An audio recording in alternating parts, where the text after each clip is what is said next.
Dr. Jan Yang.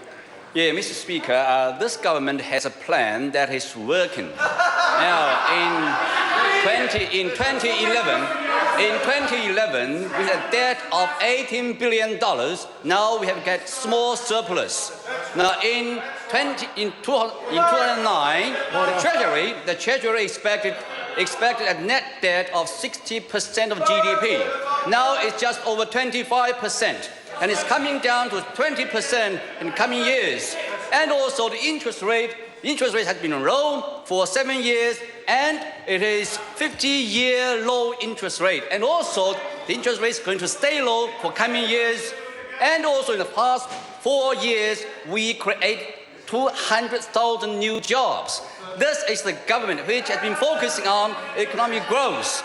Now, there are two key components for our plan. One is, of course, to manage our finance responsibly. And secondly, we have a growth-driven economic plan. Now, to have growth agenda, growth of the economy, we need to focus on trade. Trade is particularly important to New Zealand simply because we are a small country with over just 4 million people. So that is a lifeline of our economy. Now, trade with China has been growing extremely fast. In 2008, our export to China was just over $2 billion. Now it's close to $10 billion. Now, and also, to have trade also means more investment. Trade and investment, they too often come together. For example, last Friday, I attended the opening ceremony of Yasli in Pokeno in North Waikato. This company invested over $220 million for the plant, and eventually it will employ 85 people from the local community, and also the output will be 52,000 tons of formula products. So this is a kind of investment we need for our New Zealand economy. So the mayor of Waikato said, look, the Waikato region is growing fast. Now also there's another one, this Ely Group.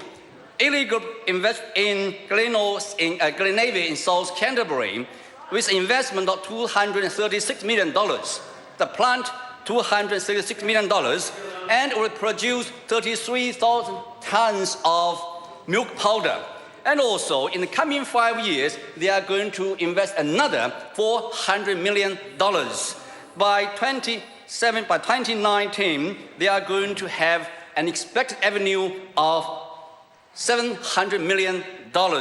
So these are giants, the big businesses in New Zealand, but we also support small business in New Zealand. For example, now I came across a couple of young people. They are doing e-commerce, cross-border e-commerce. The business they set up 2 years ago, the business has been growing over 1,000% each year. And they are very optimistic that we are going to see more small business in New Zealand simply because we now have more channels through internet. So that is why we are saying the government has been trying hard to encourage more and more business people to come into e-commerce. Overall, the government needs to have business growth in their mind. That is why the government has been trying to focus on business growth. Now, another thing is, with trade with China has been doing so well, we are having more FTAs. For example, South Korea, we are going to have South Korea FTA and also TPP. So if we have now TPP and also South Korea, that means we are going to have FTAs with our top 5 trading partners, including Australia, China, the United States, Japan, and South Korea. So this is the government which means focusing on economic growth. Trade, again emphasize, is particularly important, and we are doing well. The country is moving in the right direction. Thank you, Mr. Speaker. I call the Honourable Annette King. Mr.